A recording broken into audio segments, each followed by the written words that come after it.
Family background अच्छा होने से बेटा अच्छा होगा जरूरी नहीं है।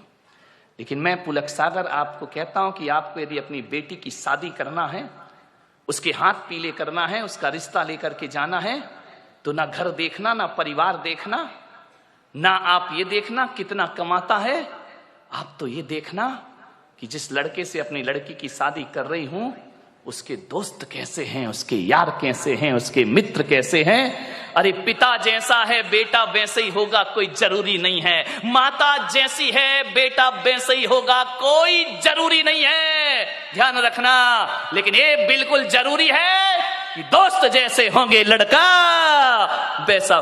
दोस्तों का बैकग्राउंड देखो, आप ये देखो किसके साथ उठता है, किसके साथ बैठता है, कहां जा। माँ बाप से छिपके काम करते हैं लड़के, माता पिता को पता नहीं चलता, और दोस्त सड़कों पे बाहर क्या करते हैं। किसी भी बेटी की शादी करो तो लड़के के दोस्तों के बारे में जानकारी जरूर लेना। यदि लड़का अच्छा होगा तो अच्छे लोगों की संगति में उठता बैठता होगा, वो लड़का यदि खराब होगा तो गलत लोगों की संगति में उठता बैठता। आदमी जैसे माँ बाप होते हैं वैसा नहीं होता, जैसे दोस्त होते हैं आदमी वैसा हुआ करता है, ध्यान रखिए। मान्यवर, एक सीख दी है मैंने आपको, इस पर कोई ध्यान नहीं देता है। आप बताइए ना, एक बेटा सही गलत किसकी वजह से होता है? बाप की वजह से, मां की वजह से नहीं मेरे भाई। एक शराबी बाप भी चाहता है कि मेरा बेटा शराब ना पिए, ध्यान रखना। एक जुआड़ी भी चाहता है कि मेरा बेटा जुआ ना खेले, और एक बेश्या भी चाहती है कि मेरी औलाद इस गंदगी में जीवन ना बिताए, ध्यान रखना।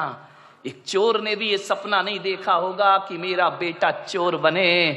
कोई माँ बाप औलाद को चोर नहीं बनाते हैं, कोई माता पिता औलाद को झूठ बोलना नहीं सिखाते हैं, कोई माता पिता शराब पीना नहीं सिखाते हैं, कोई माता पिता सिगरेट पीना नहीं सिखाते हैं। सिगरेट पीने वाला बाप भी चाहता है कि मेरा बेटा सिगरेट ना पिए, ध्यान रखना। मान्यवर, मालूम है सिगरेट पीना कौन सिखाता है?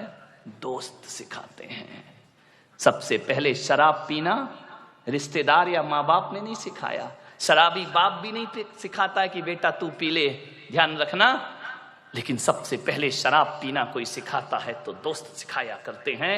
सबसे पहले हाथ में सिगरेट आई तो माँ बाप और भाई के द्वारा नहीं, एक दोस्त के द्वारा हमारे हाथ में सिगरेट आती है, एक दोस्त के द्वारा हमारे जीवन में गलत चीजें आती हैं। और जब आदमी का स्टेटस ऐसा बन गया है, सिगरेट नहीं पिए, शराब नहीं पिए, तो कहते अरे कहां पिछड़ा हुआ आदमी, दुनिया चांद पे पहुंच गई, तू अगरबत्ती में लटका है। ध्यान रखिए मान्यवर, ऐसे बहकाने वाले बहुत मिलेंगे जिंदगी में।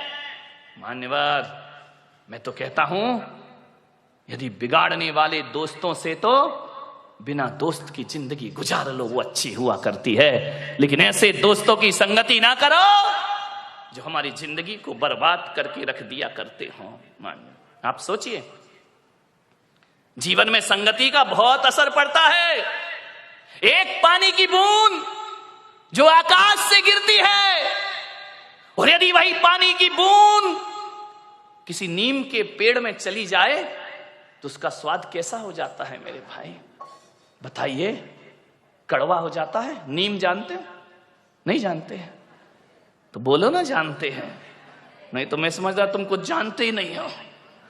एक नीम के पेड़ में चला जाए तो स्वाद उसका कड़वा हो जाता है। वही पानी की बूंद गन्ने के खेत में चली जाए तो मीठी हो जाया करती है। वही पानी की बूंद यदि केले के पेड़ में चली जाए तो कपूर बन जाया करती है। वही पानी की बूंद यदि सांप के मुख में चली जाए तो हलाहल जहर बन जाया करती है। और वही पानी की बूंद नाली में चली जाए तो गंदी नाली हो जाती है। वही पानी की बूंद यदि समुंदर में गिर जाए तो खारी हो जाती है। और वही पानी की बूंद यदि सीपी के मुंह में चली जाए तो मोती बन करके निखर जाया करती है। बूंद एक ही है। ये इतने रूप क्यों हुए उस बूंद के? संगति के कारण से। किसकी संगति करी उसने?